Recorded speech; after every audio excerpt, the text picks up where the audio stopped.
I've been craving talking about this stuff, and like I Okay. was almost really sad that we weren't going to be able to. Um, Here we are. We made it over the shadow of the valley of death. dude, We fear no evil. yeah. Okay, I'm feeling good now. I'm feeling pumped and ready to fucking talk about Tolkien. I don't know if you saw, but yesterday I did like a little stream. Because I wanted to talk about how much I hate allegory. So Yeah, I think I saw your Instagram post. I think I saw your yeah, Instagram post or something. I'm sure you and I'll talk a bit about that as well. Like when we start maybe moving more into like Lord of the Rings stuff, and we'll talk about the prologue that Tolkien wrote, Sure. where he talks about that as well. So Mm. um, yeah, looking forward to it. If you guys are back in the chat or not, I apologize for before, and I appreciate you being patient with us. But yeah, so back on track. Tolkien on fairy stories. He talks about criticism. Obviously, we talked about all that stuff. We talked about fantasy, and we've talked about recovery. Now we're at the escapism Mm. part, and I will let Chair say his piece on why he dislikes the term escapism. So for me, escapism is it's assigning a negative connotation to something you enjoy, and I'm not usually a fan of that. Like it's something you should feel bad about doing. Like when I'm watching, like help watch my senile grandma, right?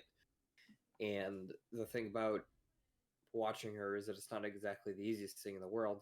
But thankfully, I have books that I can read while I'm sitting with her while she's sitting there muttering to herself. Basically, that's really important. Having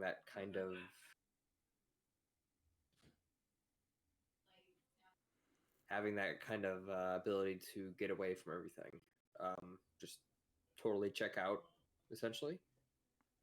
Right. So, it's important stuff. I really prefer to again, like for me, I sometimes I don't do this all the time, but what I would, the optimal thing to do would be to make a cup of tea or a cup of coffee or maybe a cup of cocoa if I'm feeling like I really need some cocoa. I have a good lounge chair that sit on that it's in front of a window, so I can look at it on the front yard and I can see my dog out there being a hellion because she's just, an 8-month-old German Shepherd. She's ready to go. Like I walk that dog 3.5 miles in the morning, and when I get back, she's like ready to go another one. So it's good to be able to sit out there and look out the window and see her. She chases birds in the tree and just read, listen to music, sip my hot drink or whatever I'm enjoying at the time, and relax. It's Right. not escaping. It's taking a break from everything. It's very important. That's what it needs to be changed over to. Call it breakism or something. I don't know, or take a breakism. Um, Right. it's just that's what it is. And escapism again, escape. Sometimes it implies something good. Most of the time, it implies that you're running away from something. Yeah. And I don't think that's how it should be. Because I'm not running away from my grandma. I'm just trying to redirect my focus when I'm around her. So, yeah, that's my piece. Right. I'll just read what Tolkien has to say here.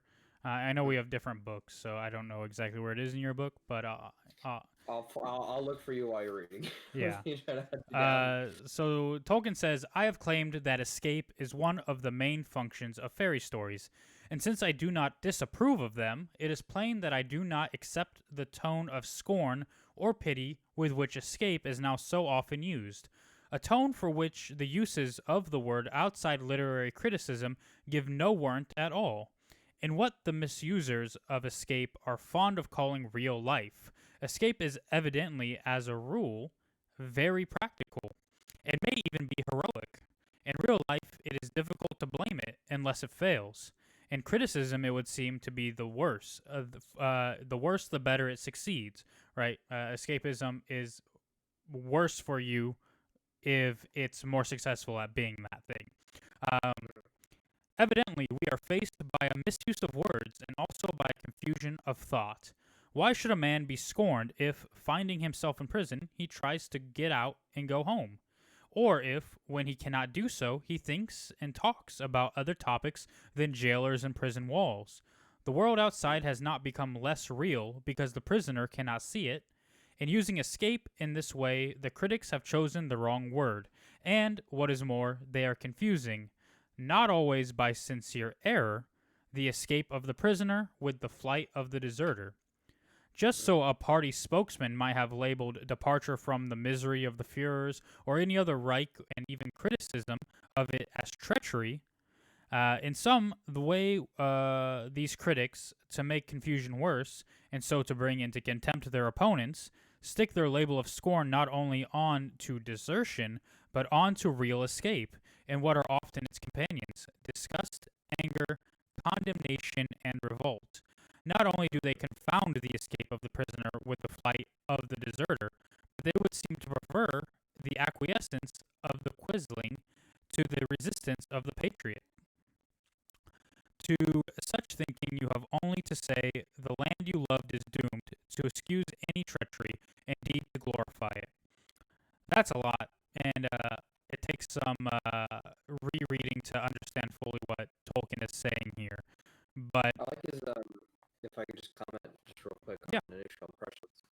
I really like his comparison to how the state associates escaping from your duty, like almost like it's going AWOL, preaching from your military service. I think that's a really good comparison. Like, some people like, you should feel bad because you're escaping from this thing because you have other responsibilities that are more demanding. And in some cases, that's true. I'm not gonna go around here justifying this. Sometimes escapism isn't really a thing. That some people do have an unhealthy addiction to certain things that they use to get away from real life rather than dealing with whatever it is they're trying to get away from. And then it just boils and festers until it explodes, implodes, whatever you want to call it.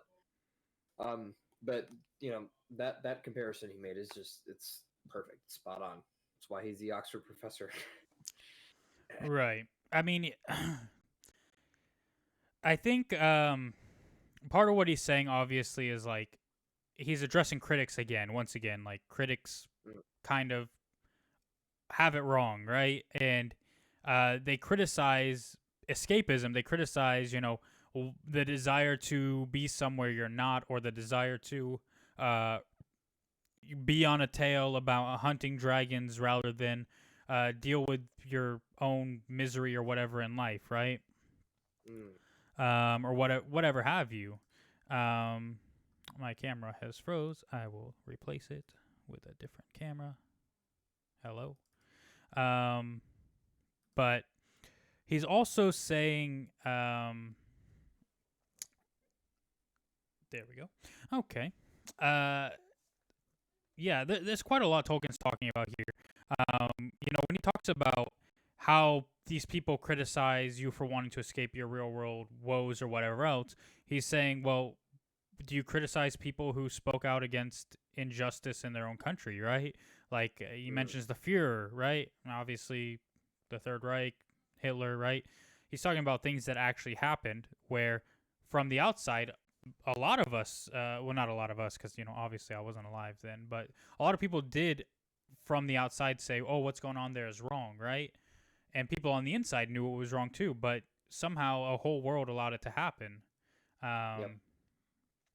So it's just one of those things, right? Like these people who wanted to escape Germany during Hitler, are they bad people for wanting to escape a reality that is awful for them? No, they're not. Hitler was the bad person, right? So there's a lot. There's a lot there. And then Tolkien goes into one of his classic, I hate the modern age, I hate technology, I hate the internal combustion engine. And to sum this up, I was just reading this pretty much. I think this is a good way of summing it up. This passage. Not long ago, incredible though it may seem, I heard a clerk of Oxenford declare that he welcomed the proximity of mass production robot factories and the roar of self-obtrusive mechanical traffic because it brought his university into contact with real life. Quote unquote. He may have meant that the way men were living and working in the 20th century was increasing in barbarity at an alarming rate, and that the loud demonstration of this in the streets of Oxford might serve as a warning that it is not possible to preserve for long an oasis of sanity in a desert of unreason by mere fences, without actual offensive action, practical and intellectual. I fear he did not. In any case, the expression real life in this context seems to fall short of academic standards. The notion that motor cars are more alive than, say, centaurs or dragons is curious. That they are more real than, say, horse is pathetically absurd. How real, how startling alive is a factory chimney compared with an elm tree? Poor obsolete thing. Insubstantial dream of an escapist. So Yeah. he's basically saying, I fucking hate factories. Trees are better. Well, Forces are cool. the other thing he's saying is that is it not escapist to live in a world where you have roofs made of tin and you have cars that run with engines rather than a horse? Like, which one of those things is more alive? Well, the horses, obviously, like horses are living creatures, trees are living things, and that's Tolkien's argument to a T. Like, he says outright, a tree is more real than a tin roof, right? Like, because a tree is living, right? A tree is a real living thing. A tin roof is something we created, and he's turning that also around and saying, so why is it okay for us to create engines and industry and trains and bridges, but not to make new worlds with dragons and centaurs and things like that? And he even goes on to say that these things are not as interesting as the things we create. The Bifrost, the Rainbow Bridge, is far more interesting than a bridge leading to a train platform, right? These are the things that Tolkien takes exception to because people criticize you for wanting to read fairy stories and escape reality at times or whatever. But he argues that you're escaping real life things with these this is the brilliant thing about Tolkien, and again, bringing it back to something about allegory and application, right? This can be applied to today, right? You can say that what's more real, going outside, living your life, having real experiences, or sitting at home on your phone all day, right? And Tolkien would argue one of those things is probably more worth your time, but both exist, and that's just, I don't know. It's one of those things that's kind of interesting to think about, and obviously, we live in a day and age far removed from what Tolkien lived in. Like, if Tolkien were alive today, I think he would not want to be here for very long. No, I don't think you would either. Like, I live in the Bay Area.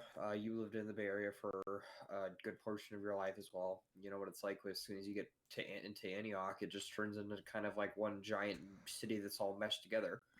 Antioch spills into Pittsburgh, and Pittsburgh spills into Martinez, and Martinez spills into Walnut Creek, Walnut Creek spills into whatever city's there, and then eventually spills into Oakland, and whenever Oakland officially begins, I'm not really sure.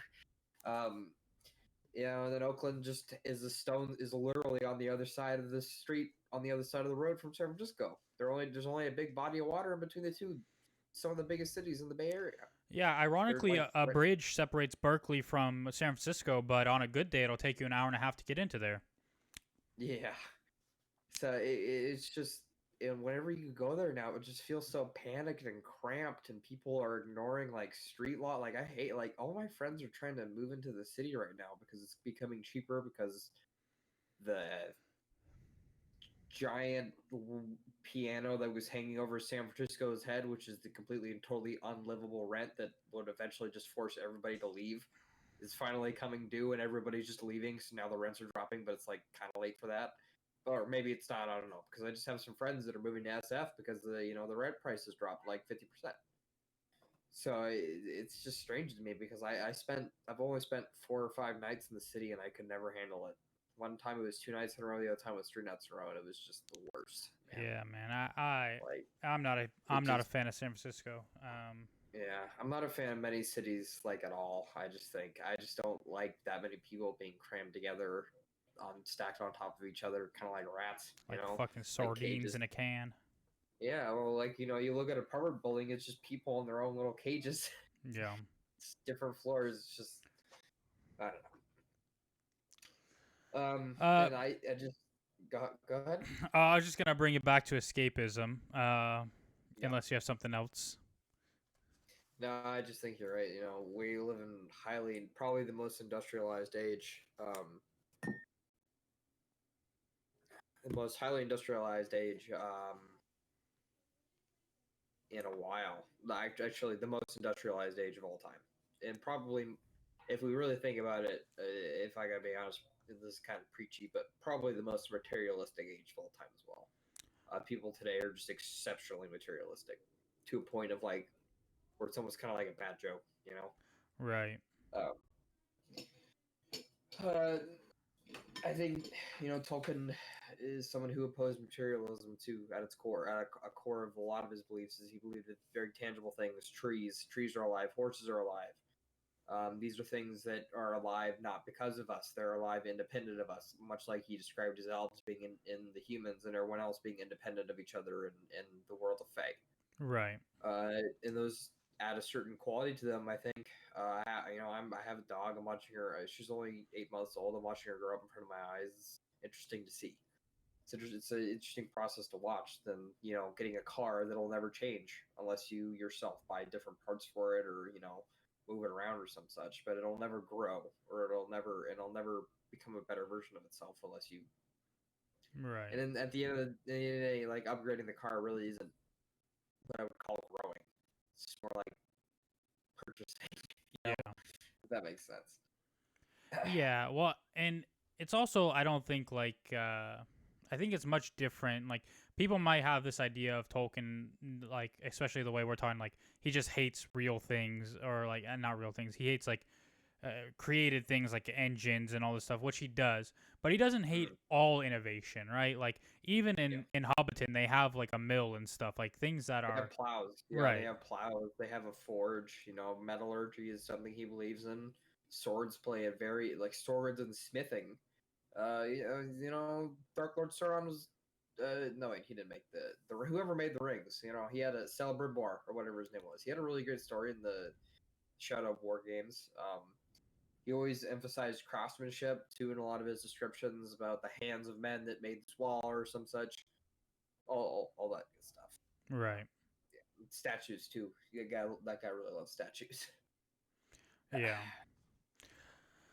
So Tolkien does say, he says, but there are also other and more profound escapisms that have always appeared in fairy tale and legend. There are other things more grim and terrible to fly from than the noise, stench, ruthlessness, and extravagance of the internal combustion engine.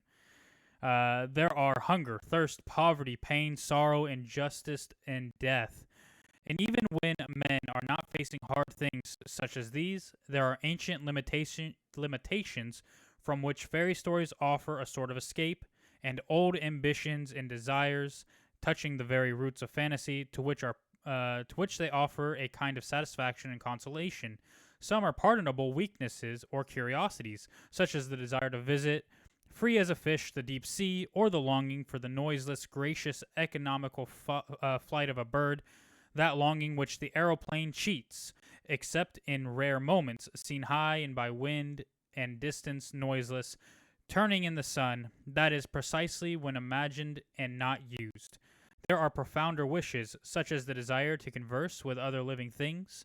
On this desire, as ancient as the fall, is largely founded the talking of beasts and creatures in fairy tales, and especially the magical understanding of their proper speech. This is the root, and not the confusion attributed to the minds of men of the unrecorded past, an alleged absence of the sense of separation of ourselves from beast. A vivid sense of that separation is very ancient, but also a sense that it was a severance, a strange fate, and a guilt lies on us. Other creatures are like other realms with which men has broken off relations, and sees now only from the outside at a distance, being at war with them, or on the terms of an uneasy armistice.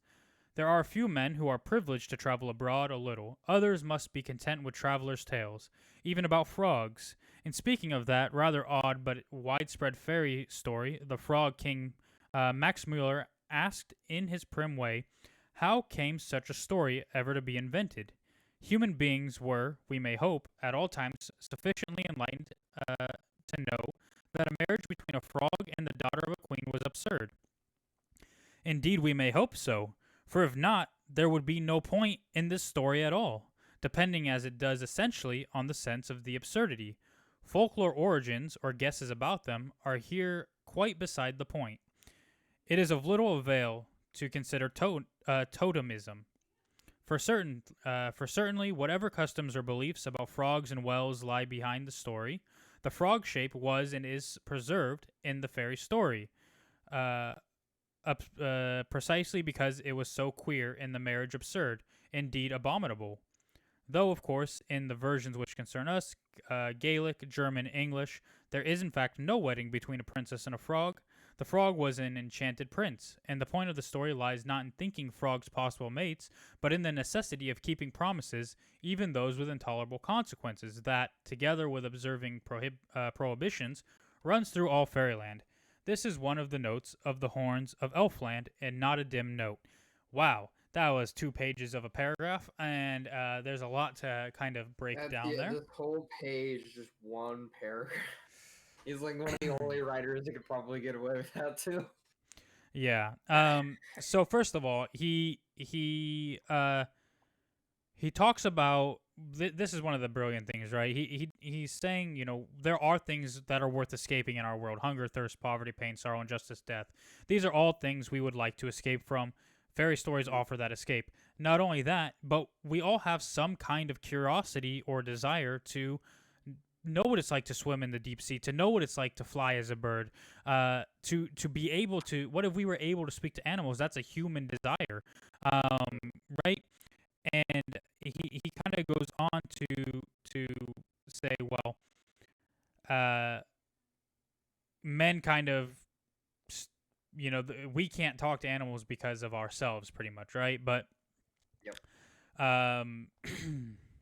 He talks about traveling abroad, and if you can't, then you have traveler's tales, right? And essentially, what isn't that what the Lord of the Rings is carried on and carried out as a traveler's tale, or even The Hobbit, right? Like, these are stories based on stories that someone might have heard that have been compiled into a book. The Hobbit's written by Bilbo, right? It's there and back again. Yeah. So, well, it's written.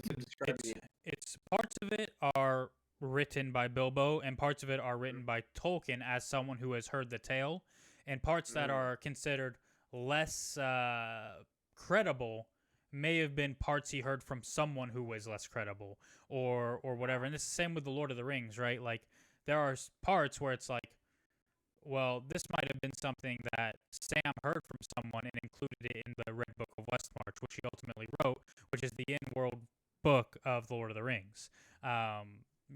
Obviously, we see Frodo writing it at the end of the movies, and then Sam takes it on and finishes it, right? But in the universe, it's called the Red Book of Westmarch. Yeah. And that's essentially what someone maybe found, gave to Tolkien, and he went and did the research or whatever and found the other answers that weren't answered there and wrote the Lord of the Rings for us.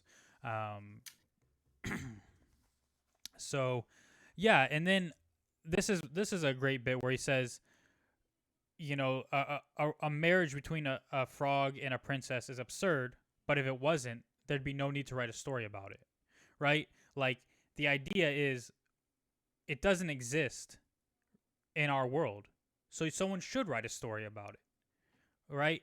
What's the point in writing a story that already exists, right? What's the point? Other people don't need you to tell them that for him, Yeah.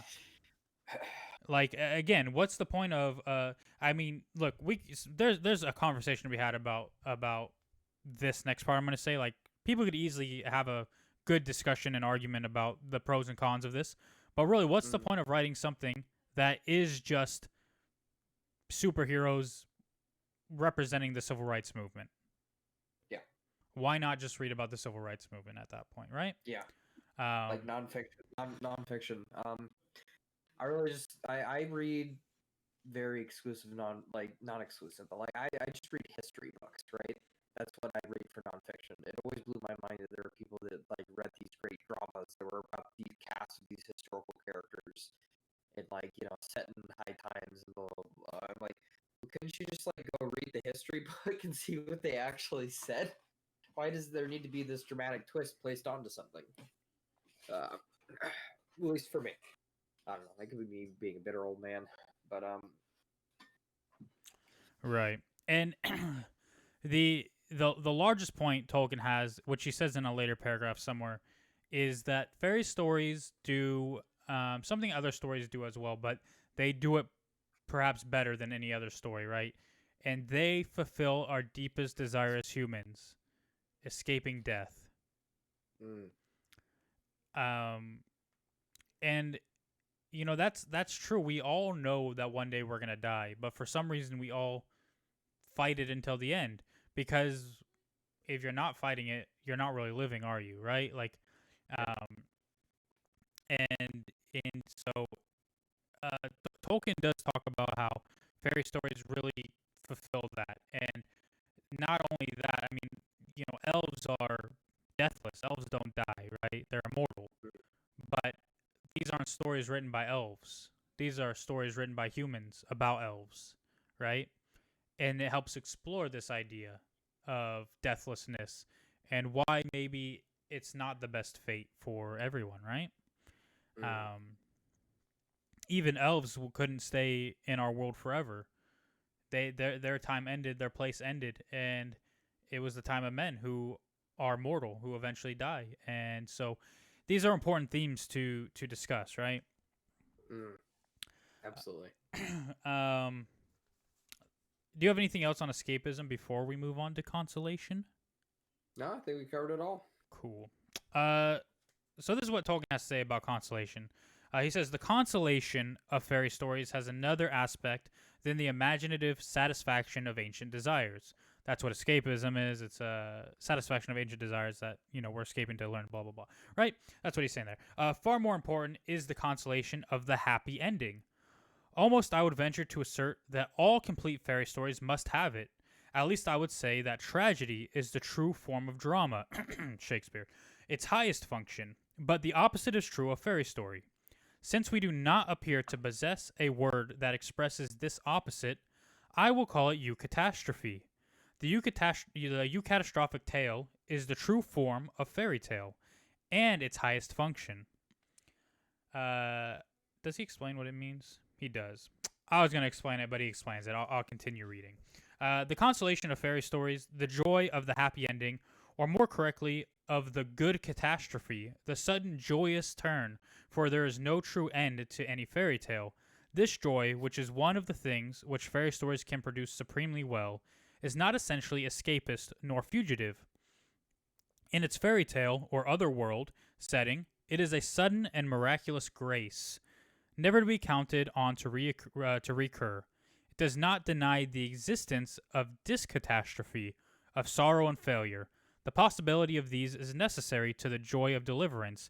It denies, in the face of much evidence, if you will, universal final defeat, and insofar is evangelium giving a fleeting glimpse of joy, joy beyond the walls of the world, poignant as grief. Yeah. So this ties into a quote. I can't remember who said it, so someone in the chat will probably correct me because it's the internet, and that's what the internet does. Yeah. The thing about fantasy stories, blah blah blah, fantasy stories, we know not that we know they're real, not because they tell us that dragons are real, but we know that they're real because they tell us the dragons can be killed. That there is a way to defeat the dragon, that you can succeed, you can go beyond these impossible odds, that even the smallest among us can rise. Frodo rose up to meet impossible odds. Everyone was super surprised he was able to handle the ring in such a way. Everyone, when they were again, it's been a long time since I read the books, but I remember when they went to go meet Lady Galadriel. Didn't she say something along the lines of, "Oh, I came here to test your heart. Now you're testing my heart by offering me the ring because you don't want to deal with it." He's like giving up total power. So I know he hates allegory being tied to his book, but to me, it just my impression of it. Well, yeah. I mean, I don't necessarily find that to be allegorical. In so much as it's not just that, right? It can be other things, and that's what makes it Yes. applicable over allegorical. So I don't think Tolkien would have a problem with that. And I think it like I kind of found this while I was talking about it yesterday is like I think a lot of people are confused maybe about what allegory actually is because Mm. when people say, well, X-Men and civil rights and the Empire and Star Wars anti-fascism, blah blah blah, like yeah, that's applicability to apply to those things, right? That's fair. Um, and it's not allegory to say, well, this piece of work deals with moral or ethical issues, because I would argue that almost every piece of fictional work should deal with those things or does already, right? Yeah. That's just inherent. But what makes it allegorical is when the writer deems it to be Yeah. this is what it is, right? That was a standard for me for allegory. Is that whoever is making the piece of creative fiction comes out and says, "Oh, this is in lieu of this. This is why I made this for a very specific reason. Like I made Right. this character to fulfill this role, right?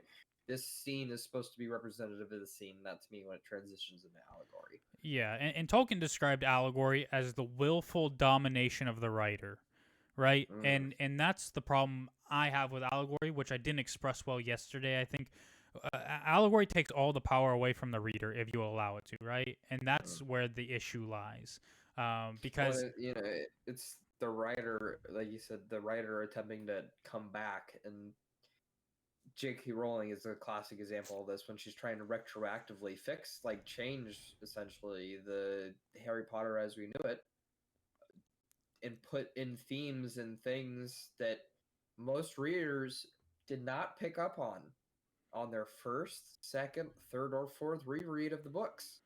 Like, there's just things that she obviously intended, but this didn't get communicated clearly enough to the readers. And that's fine. That's just what happens when you publish a book and put it out to public, you know? all right, well, you can't pick up on things that were never there, to be fair. So, Yeah, well, yeah, there's that too. There, um, there is that too. but yeah, that's the thing is like J.K. Rowling is entitled to her own interpretation of her writings, but to Yes. dictate that to everyone else is wrong, right? Yeah. So when J.K. It's Rowling immoral. says Dumbledore's Well, gay or whatever, like, I don't think it's wrong. I think that it's if you don't believe X, then you don't really truly appreciate my work. I think it would probably be if she ever went that direction, I would have a serious problem with well, it. the problem with But it is that people who believe what she says and take it as more true than what she's written, like with if it's not in the frame of the story, to me, it's irrelevant. But people yeah, will take what she says and say, well, this is fact now, right? And then they'll be the ones who tell you, well, you're not a true fan, and how can you claim to like Harry Potter if you think you know more than the person who wrote it, right? yep, And that's where it becomes like, well, because we're all people, we all have our own ideas, we all can interpret things the way we want, right? I don't have a problem with mm, someone who 100% comes away with something different from Star Wars than me as a fan, and they say, well, I thought this, and I disagree with them 100%, but that's fine. They're allowed to think that way and still be a fan, and I'm allowed to think my way and still be a fan, because it's still all the power is in our hands as viewers or readers, right? mm, Allegory doesn't allow that. Allegory takes that power from you and says, no, no, no. Aslan is just Jesus. yeah. Like if people see it's so strange because if for the whole allegory thing is if it's almost like you don't want anyone to read your work because you know that as soon as they read it, they're gonna every individual is unique and their like you said, their perspective is unique and how they take in fictional media is unique. And why even bother putting your work out there if it's not going to be changed or challenged by other people? That's just how it works. That's like the process. That's been what it's been for a gajillion years. Yeah, Right. I don't know. That's rambling. Yeah.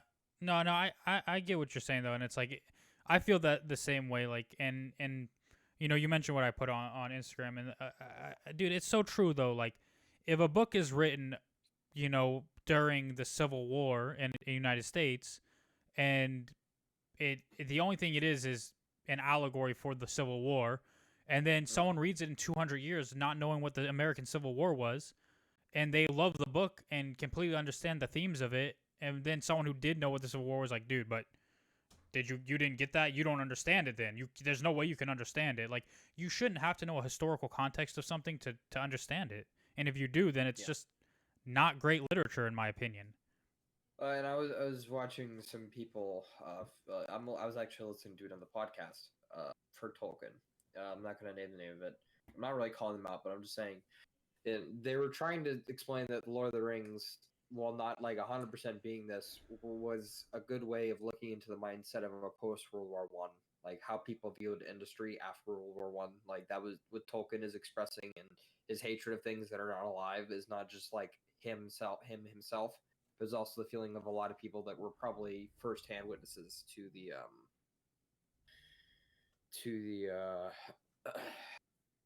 the tragedies that occurred during that time. And if you could take that, I mean, sure, if that's what you want to take away from it, but don't for a minute go out there and say that this is the one right view, because there is no one right view. That's the unfortunate confusing fact of life, is that there are multiple ways to go about your day. You know. Yeah, I mean, look at here's the thing, right? Tolkien was 100% probably influenced, you know, by things that happened in his life, and those influences show up in his writing somewhere. But again, you don't need to know that to still know what his works are talking about, right? Like, he wouldn't have a problem with you saying, well, dude, like, the trees fighting about, the trees destroying industry is a powerful, symbol, and you can say it's an allegory or whatever for nature taking back what's rightfully its own or whatever, right? You can argue that. Tolkien wouldn't have a problem with you saying this seems like nature fighting back against industry. He would have a problem with you saying Tolkien only wrote this as this, because that's not accurate to him. Like, he's not dictating how things are for you. His personal life may be influenced how he wrote something, but he's not saying you have to view it that way and that's all it is, right? So that to me is where ultimately the line is. And again, before the allegory, what's the important part? The story. What makes a story good? It's giant fucking trees that can walk around and talk, beating up orcs and throwing over catapults, trebuchets, and release the river. That kind of stuff. Right, absolutely. So Can yeah, I ask you something a little off topic? sure. Do you feel like your view of Lord of the Ring, and I mean this with all respect, is tainted somewhat by the movies, like at all, like your interpretation? Well, so to be fair, I saw the movies before I read the books.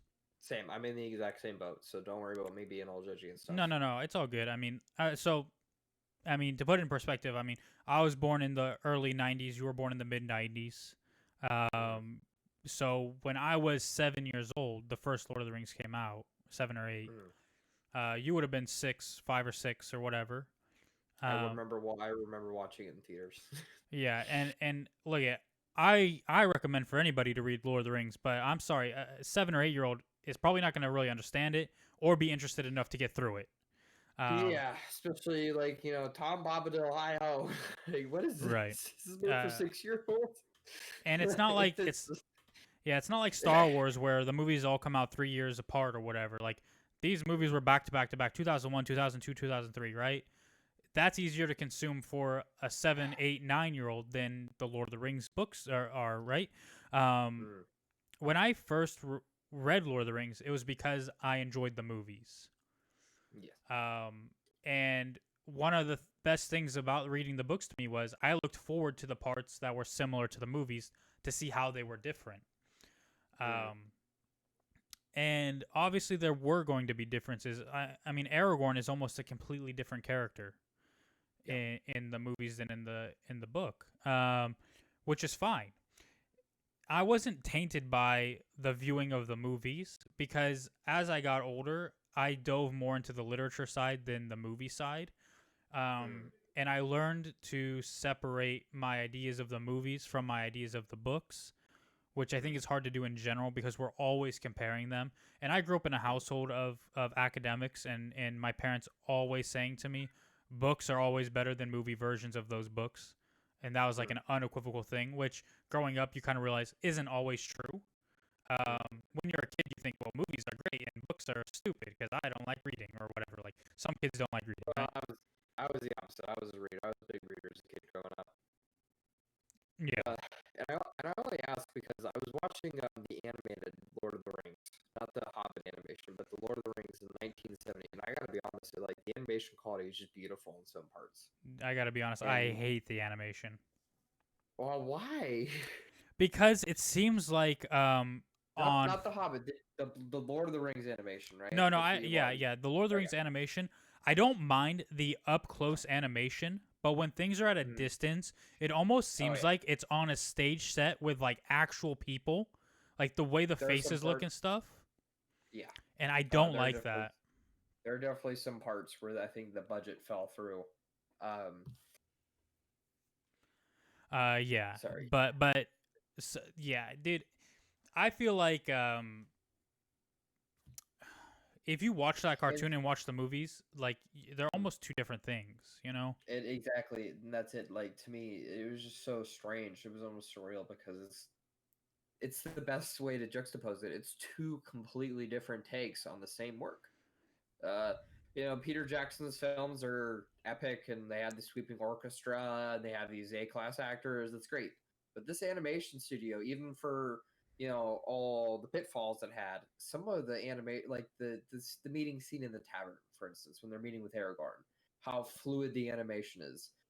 When they're opening the door, to Moria, when the speak friend and enter, and Gandalf kind of forgot the animation quality and the voice acting work too. To me, it's just it blows my mind. So I don't knock the animation as much, but the last battle scene happened. It was just a bunch of it was dudes dressed up as orcs fighting cartoons, like with steel layover. That's just because their budget ran out. Right. But it's just so interesting to see the two different interpretations of the Lord of the Rings, and that's why I Yeah. brought up that point, tying it back into everything. And it's just so weird because even we when we read, we all perceive things differently, but we all have our mind's eye. We all have our imaginations, which was described earlier in the realm of fantasy. Right. And sometimes when I'm reading the book, I notice that I'm like thinking about the characters from the movie while I'm like going it over in my head. Yeah. And do you think that's a tainting of the interpretation because it was originally not you generating up the character in your mind through like you know Uh I don't know if I'd call it a tainting. I'd say it's obviously an influence. yeah, Because I also do that. Like when I read the books, I'll imagine the characters in my head. Um, but it doesn't like change the context for me, right? Like, yeah. I don't know. It's kind of like maybe it's like you're being catfished, right? Like you have this picture of someone in your head, and like everything that they're telling you is like genuine, but like then like what if there's someone else or whatever? Like it because most of the characters more or less are similar, right? But Yeah, Aragorn is a hugely different character in the books yeah, versus in the movie. Um, and even like I don't know, that's the thing I like about the movies though is like even compared with the cartoon, like the costume design is brilliant, like the character looks are really great. absolutely. Ian McKellen, Gandalf, 100%. The He is he, aesthetics, the he is Gandalf. landscapes, right? Yep. The voices, like these are all brilliant things that the movies did. And so I give the movies a lot of credit, and I understand a lot of people hate the movies, Mm, but I think Peter Jackson actually did a pretty good job. I will concede that he misunderstands some things, like mm, as Tolkien's talking about here in the book, Eucatastrophe, the happy ending. Uh, I feel like Peter Jackson fundamentally misunderstands Eucatastrophe, mm, and I think it's a hard thing to misunderstand, right? Because I mean, it's a hard thing to understand. Sorry, because a good catastrophe that doesn't make sense, right? Like, but when you think about it, right? Like people like Frodo and Aragorn and the rest of the company, these are people making good choices all the time mm, and they get into bad situations where there's almost no way out. And as Tolkien says, he uses the word very deliberately. There's a sort of grace, right? The hand of God intervenes, if you will, and helps. Um, so what it is like no matter what situation Frodo gets into, there has to be a way out at some point because he's made the good decisions to have earned it, right? Something good came out of something bad. That's what eucatastrophe means, right? Um, and Frodo got his finger bitten off, and then Gollum fell in love and destroyed the ring. Arguably, that's a good thing that happened, but a bad thing happened first, right? Like, Yeah. not one bad thing. I mean, the whole fucking journey was pretty dour, if I say so. Yeah. Frodo, like going back into like Frodo was near invulnerable because also he had a mithril chain shirt on. He just had it. Like here you go. Here's this magical chain shirt, best in the land. It'll stop you from getting. I think it was a spear, right? That almost killed him. I got an orc spear in the books, and not like the cave troll hitting him or something like that. But I don't remember. I know it wasn't the cave troll in the books, but the cave troll did stab him in the movie with the spear. yeah, I don't know if it was a yeah. spear in the book or not. So it's always have your tunnels dug and ready. I think is the best way probably. So do you want to hop back into the essay? Yeah, I mean, that's pretty much it. We got the epilogue still. Yeah, I didn't really read the epilogue.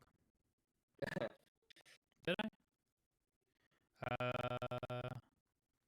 Subcreation, blah blah blah, reality. If I can read this part because this is important for again, I world build. I'm attempting to.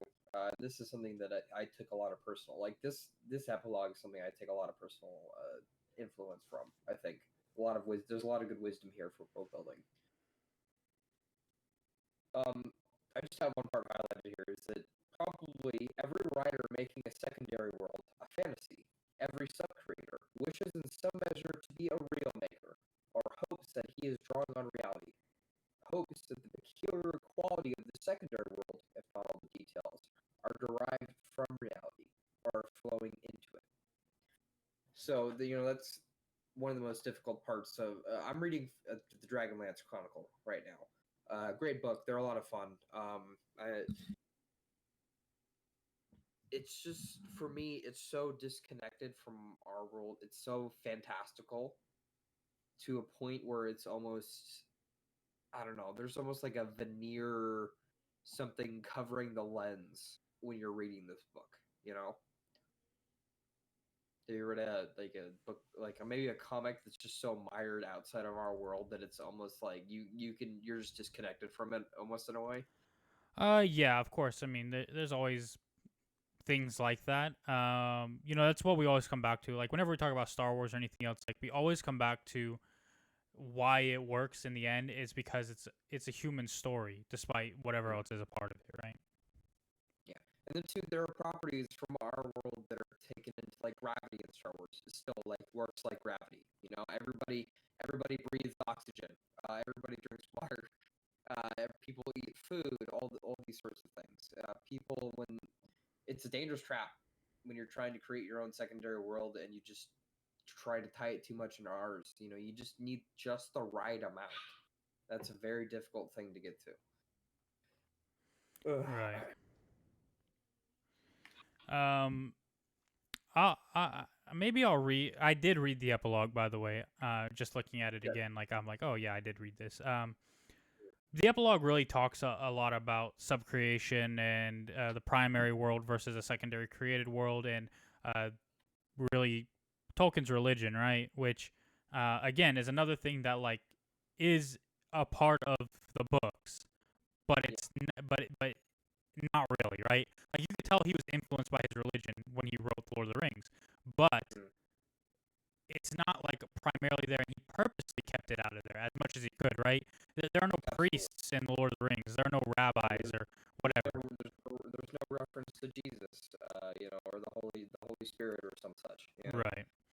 There's Manwë, but that's only talked about in the Silmarillion. I think the closest thing we get to divine intervention is when Gandalf is saying, "I'm a heard of servant of Einar, servant of the Secret Fire. You cannot pass. Right. All- Well, Gandalf being sent back as Gandalf the White is obviously some form Yeah. of grace. Resurrection.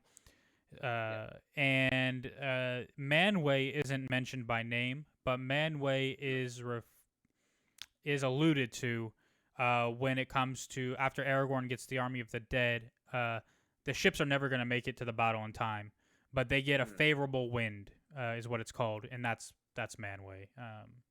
That's divine intervention for you. At least that's how I read it. And the eagle showing up at the Black Gate as well as Manwë's interference. So yeah, but yeah, he talks about God a lot. He talks about he's referring to eucatastrophe and saying, well, people might say it's not real, but it's as real as can be, right? Like if the fairy world was a primary world, which we would all accept, and this great joyous thing happened out of it, it's just as real as when you read it, right? Like he says, in God's kingdom, the presence of the greatest does not depress the small, meaning like, hey, the hobbits don't feel less because they're not great warriors or wizards, right? Redeemed man is still man. Story, fantasy still go on and should go on. The Evangelium has not abrogated legends, it has hollowed them, especially the happy ending.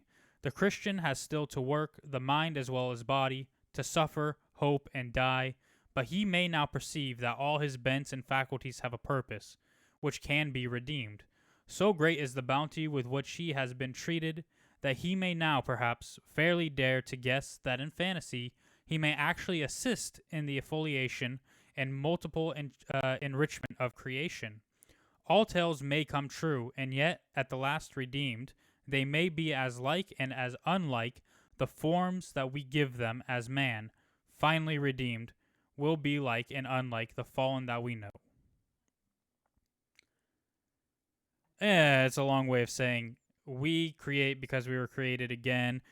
We imbue into things what we know. Fiction, fantasy, it only exists because we have it already exists in our minds, right? And it exists in our minds because of one creator, more or less. To create something is to do what we were made to do, essentially, right? Like God created us, and therefore we create. That's his thought. And I guess that's where we get to Mythopoeia, right? Yeah. All right, guys, this is a very, very long poem. It's a lot to digest. I actually can't do that tonight because okay, no worries. Hey, I have a lot going on in my house, but next week we can start fresh. Yeah, we'll get to it. We had a lot of technical issues again because my computer sucks and my internet sucks. It's all good. So you gotta fix. Believe in yourself, Gage. That's all that matters. Yeah. Well, I mean, I've been like looking at the stream every now and then too, and I don't know if you have it up, but like it's still pretty choppy for me. So I don't know if I've completely fixed it, but hopefully I can in the future optimize everything and get it all to work. So yeah, thanks guys. Sorry for all the problems. Thank you anybody who's watched and stayed with us because it honestly means a lot. I know this can be a fucking drag to watch when everything is shit. Thanks again to Chair for joining me. I always appreciate your insights. And yeah, thanks everyone again. Much love. Follow if you'd like. I'll post this on YouTube in a better quality video than this stream. So yeah, peace out everyone. You want to say bye, Chair? Bye, Chair.